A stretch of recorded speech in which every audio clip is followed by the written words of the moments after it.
Hey everybody, I'm William Green, and these are my green pets. And today I'm going to start out by showing you my lovely Fukidan. This is a Japanese wind orchid, native to East Asia, and blooms once a year in the summer with a wonderful display of fragrant white flowers with really interesting long white spurs on them. I believe these are pollinated by moths at night, and because of that, they're fragrant. This one is most fragrant right after sunset. Really lovely little plant. Alright, back in the greenhouse where I keep the rest of my green pets, we're going to have a look across the Bubblefilms, the Cattys, and the Cattleyas today, with a couple of extras thrown in there. So let's have a look. Let's start out by looking at the Bubblefilms. This is Bubblefilm Medusa, and it's got lots of new growths this year.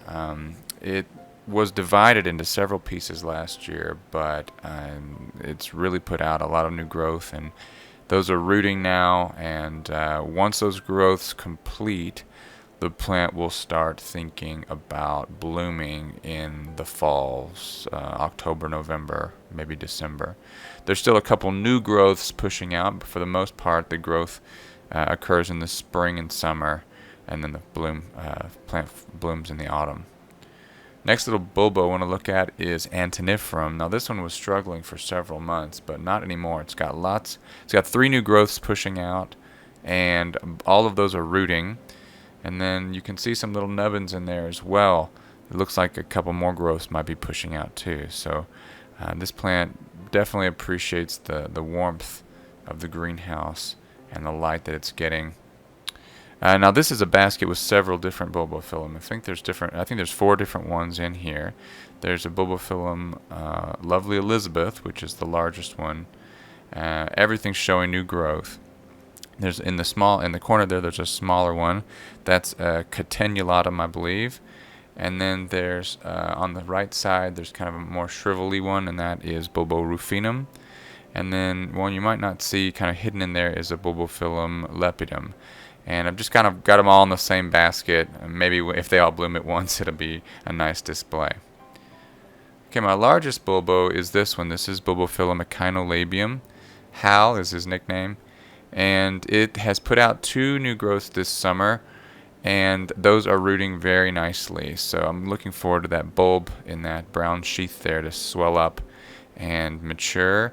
The flowering spike is kind of reaching the end. It's on its 12th or 13th flower, so I think it might not be blooming after this most recent one.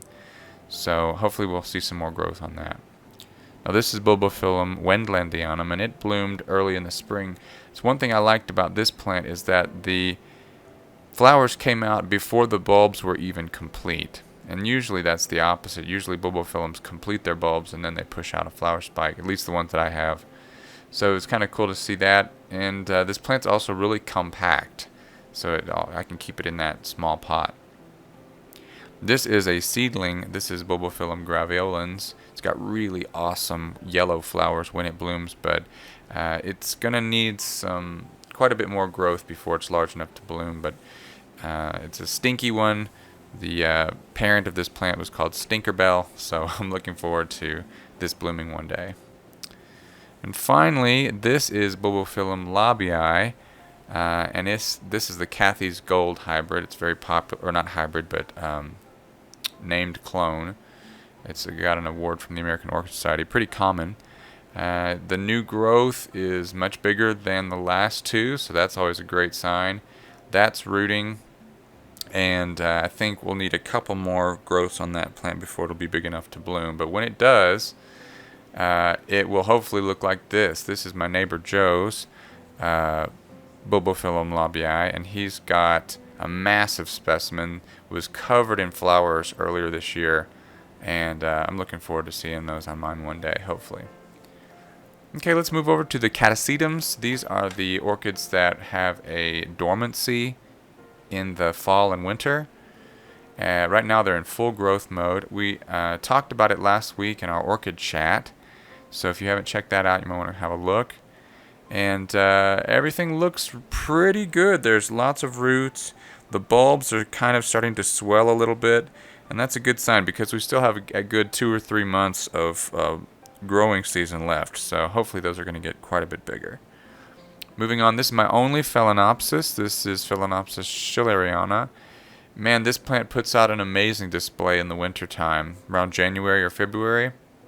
But even when it's not in bloom, the leaves are these beautiful speckled, light green color. Just love having that plant in my collection.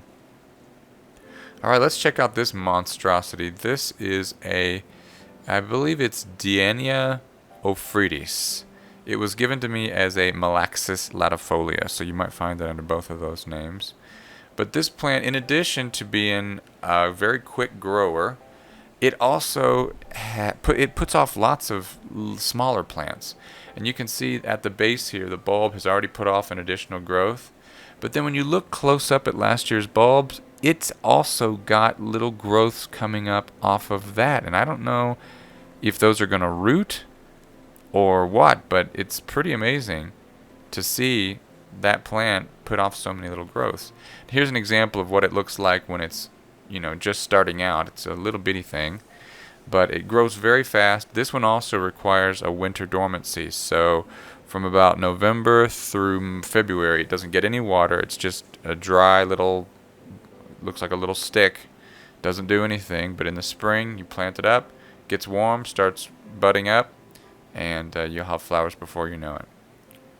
Okay, so let's move on to what I'm most excited about.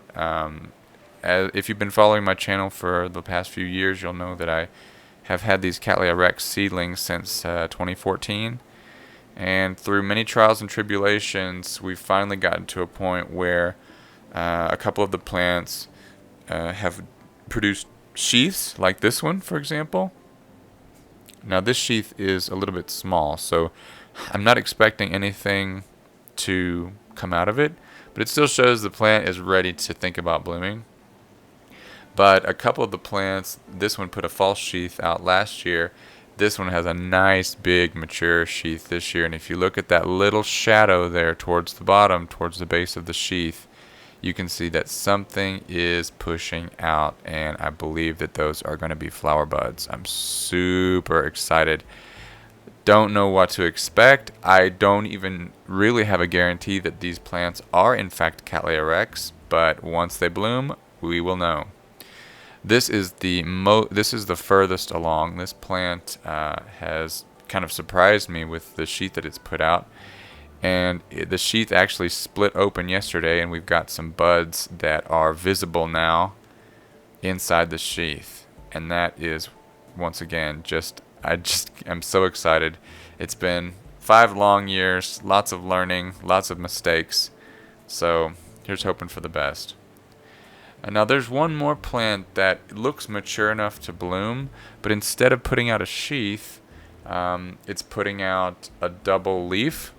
I'm not sure if it's got the energy to put out 2 leaves and a sheath. At least when I look down there in that space, I don't see anything else besides the leaf. But who knows, right? It's got 2 growths pushing out. One of them might have a sheath on it. We might end up with 2 plants bloom or 3 plants blooming this year, but at least I think we're going to have 2, which is just awesome. I can't wait to show you guys. Cattleya rex is just not very often. It's not grown very often. You don't see it too much. But I hope to change that. I'd like to produce some seed with these and send them into flasking and have a bunch of little clones available for other people to experience and to try. Well, guys, that's it for My Green Pets. I'm William Green. Thank you so much for joining me, and I'll see you next time right here on My Green Pets. Bye-bye.